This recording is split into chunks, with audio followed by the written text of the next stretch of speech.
और शारदा त्यागी जी, आप दोनों का एक जैसे प्रश्न है। महाराज जी, आपके चरणों में कोटि कोटि प्रणाम।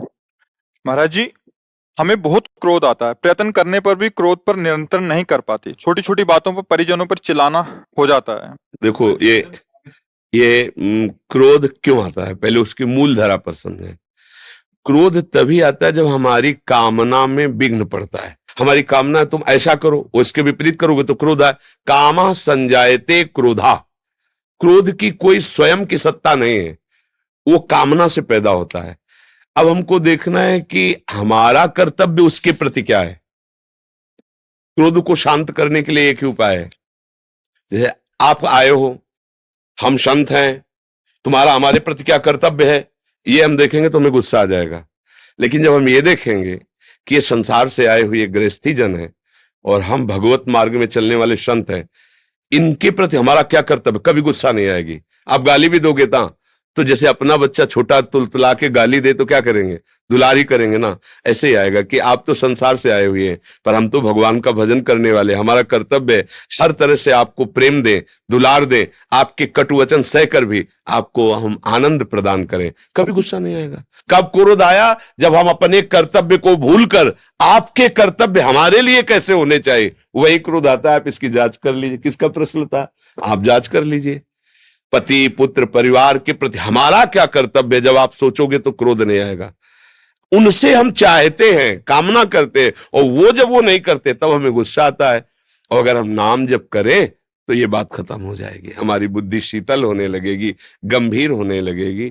क्रोध करना अच्छा नहीं, अपना भी हृदय जलता है और क्रोध का लक्षण है, फिर उसमें विचार शक्ति नहीं रह जाती। सबसे पहला काम क्रोध क्या करता है, स्मृति का नाश करता है। कामा संजायते क्रोधा, क्रोधा स्मृति विभ्रमा, और स्मृति भ्रंशा बुद्धिनाशो, बुद्धिनाशात प्रणश्यते। इसलिए मुझे लगता है कि क्रोध को मिटाने के लिए सबसे पहली बात है, अब वो सामने वाला जो वर्ताव कर रहा है इस समय मेरा क्या कर्तव्य है। अगर ऐसा आप सोचोगे तो कभी क्रोध आप पे हावी नहीं हो पाएगा।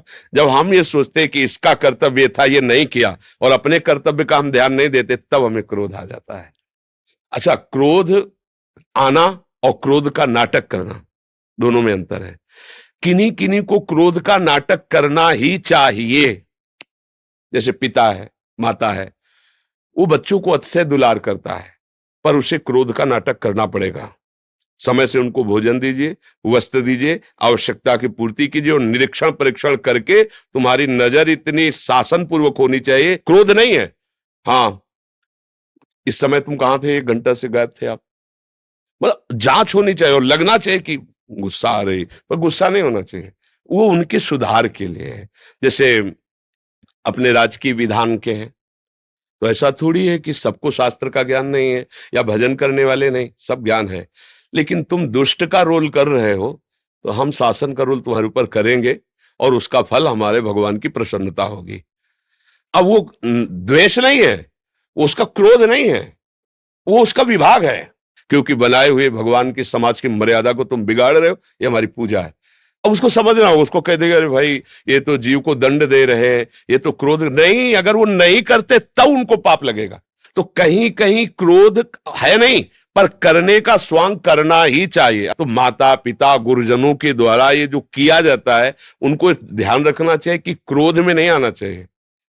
क्रोध को दबा करके क्रोध का स्वांग करोगे तो बढ़िया बात बन जाएगी, और वो स्वांग आपका प्रभावशाली होगा। और जब आप क्रोध में होंगे तो इसका प्रभाव होगा कि उसके अंदर आपके जो क्रोध वृत्ति वो जाएगी, वो आपका विरोधी भाव पैदा हो जाएगा, चाहे आपका बेटा ही क्यों ना हो। एक दिन वो आपके विरोध में खड़ा हो जाएगा कि अब हम भी वयस्क हो चुके हैं, आप अपना जीवन देखिए, हम अपना जीवन देखेंगे। और जब आप स्वांग करोगे तो नम्र हो जाएगा, क्योंकि आप क्रोधित नहीं हो वास्तविक। वो एक दिन विचार करेगा कि अगर पिताजी ने डांटा ना होता तो मैं गलत संग में फंस जाता, बड़ी कृपा, मतलब वो लौटेगा, उसकी वृत्ति बदलेगी, क्योंकि सत्य में थे आप। और अगर क्रोधी हो गए तो एक दिन देख लेना तुम्हारा बेटा ही तुम्हारी खिलाफत में खड़ा हो जाएगा, क्योंकि क्रोध का कार्य प्रणश्यंद, वो नाश करेगा, वो नाश करेगा। इसलिए मुझे लगता है क्रोध से ना अपना हित है, ना समाज का हित है, ना किसी का हित है। क्रोध नहीं करना चाहिए, उसके लिए अपने कर्तव्य को देखना चाहिए, और अगर गुस्सा आ जाए तो मौन हो जाना चाहिए। जब गुस्सा आ जाए मौन हो जाना, क्योंकि गुस्सा का पहला काम है गलत बोलना, दुरुक्ति, गाली देना, कटुवचन बोलना, बस वो बढ़ता चला जाएगा। उसको चुप कर दो, मौन कर दो, राधा राधा राधा राधा, क्षमा के द्वारा क्रोध पर शासन करे, क्रोध को सह जाए। अथर्ववेद से स्थापत्य वेद आया है, जिसमें से हम लोग अर्थशास्त्र, इकोनॉमिक्स, शिल्प कला आदि की पढ़ाई